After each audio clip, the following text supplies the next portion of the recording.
राधे राधे दोस्तों। आज हम बात करेंगे अक्षय तृतीया पर हम अपने लड्डू गोपाल का स्नान कैसे कराएं और कैसे उनकी सेवा करें, क्या क्या उनको सेवा हम अर्पण कर सकते हैं, किस तरह उनकी सेवा करें और क्या क्या उनको हमें सेवा में अर्पण करना है। ये मेरा डेली का रूटीन है जो मैं कान्हा जी को स्नान कराती हूँ।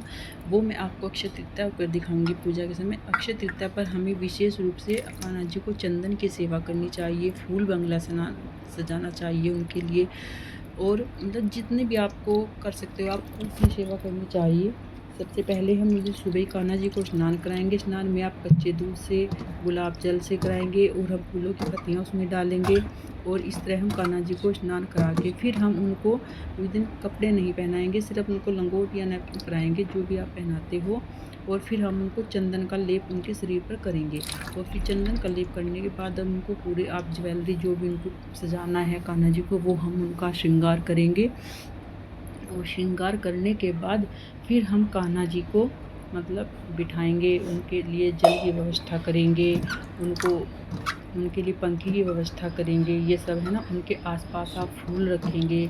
अगर आप फूल बंगला नहीं सजा सकते हैं तो आप उनके आसपास फूल रखिए। थोड़े से फूल आप वैसे नेचुरल मंगाइए मार्केट से। और कुछ आप आपके पास अगर नहीं है तो आप एक दो फूल वैसा चढ़ा के फिर आप उनके आसपास आर्टिफिशियल फूल रख के उन पे आप गुलाब जल या परफ्यूम का स्प्रे कर सकते हैं, ताकि वहाँ का वातावरण है जो आसपास बहुत अच्छा और महका महका रहे। फिर आप उनको भोग लगाए। भोग में आप उनको ठंडी ठंडी चीज़ें जैसे रबड़ी बना सकते हैं दूध की, या आप आइसक्रीम भी घर में बनी हुई आइसक्रीम का भोग लगा सकते हैं। मैंगो शेक, बनाना शेक, खरबूजा, आम, जो भी हमारे मौसमी फल हैं उन सब का हमें भोग लगाना चाहिए इस पर।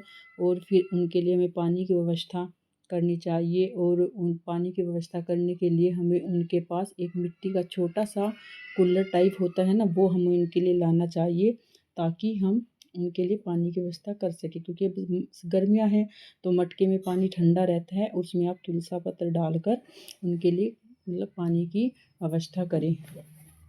और कान्हा जी को चंदन का लेप स्पेशल लगाएं।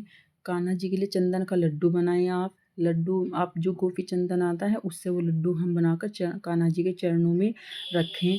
और अक्षय तृतीया के दिन ही से ही चंदन की घिसाई शुरू हो जाती है। बांके बिहारी मंदिर में, वृंदावन में, जितने भी मंदिर नप्पल में, सब में 21 दिन में अक्षय तृतीया तो इस बार 30 अप्रैल को है, उससे चंदन की घिसाई शुरू हो जाएगी। अगर आपके आसपास भी मंदिर में चंदन घिसाई की सेवा तो आप उसमें अपना सहयोग जरूर करें, सेवा जरूर दें।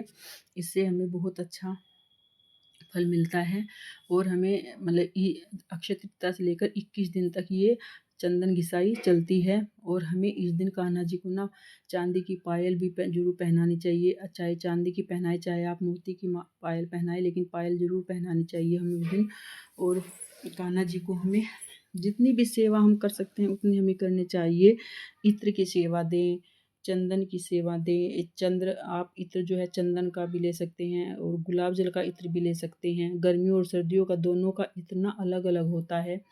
मतलब हमें मौसम के अनुसार इत्र लेना चाहिए, उनका फूल बंगला सजाना चाहिए, उन्हें मौसमी फल लगाने चाहिए भोग में। और फिर उसके बाद हमें सब, जब सुबह हमारी ये पूजा हो जाएगी उसके बाद हमें गेहूं का दान करना है, चने की दाल का दान करना है, एक मटका पानी का दान करना है।